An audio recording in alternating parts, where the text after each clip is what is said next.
ঘন্ট খেতে অনেকেই ভীষণ পছন্দ করে।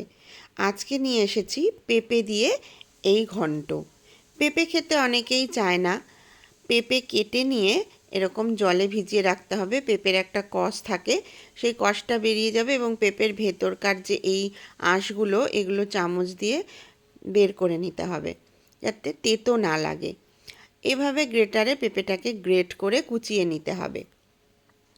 কড়াইতে তেল গরম করে তেলের মধ্যে দিয়ে দেব তেজপাতা, গোটা জিরে, শুকনো লঙ্কা দিলেও খুব ভালো হয়, আমি দিইনি, আপনারা অবশ্যই দিয়ে নেবেন।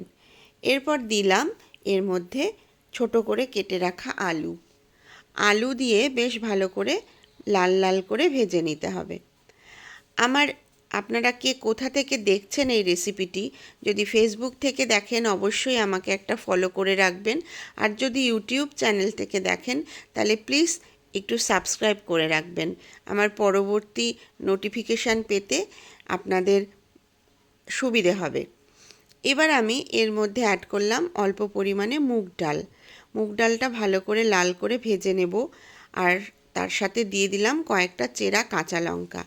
ঝাল অনুযায়ী আপনারা কে কীরকম ঝাল খাবেন সেই বুঝে আপনারা লঙ্কাটা দিয়ে নেবেন। এবার আমি গ্রেট করে রাখা পেঁপেগুলো দিয়ে দিলাম।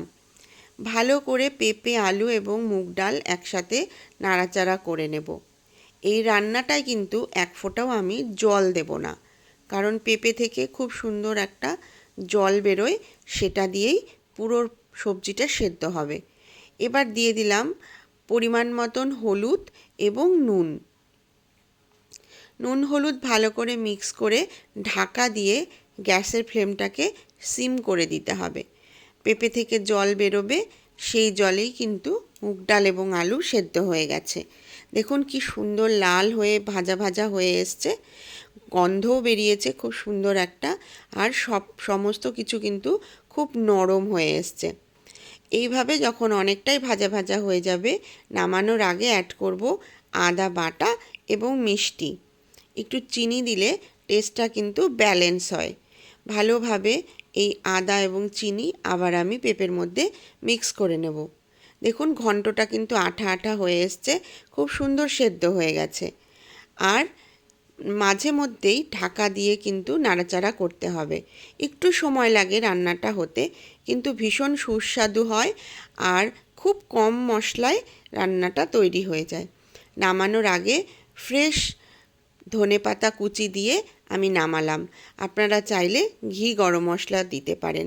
কেমন লাগলো একটা কমেন্ট করে জানাবেন।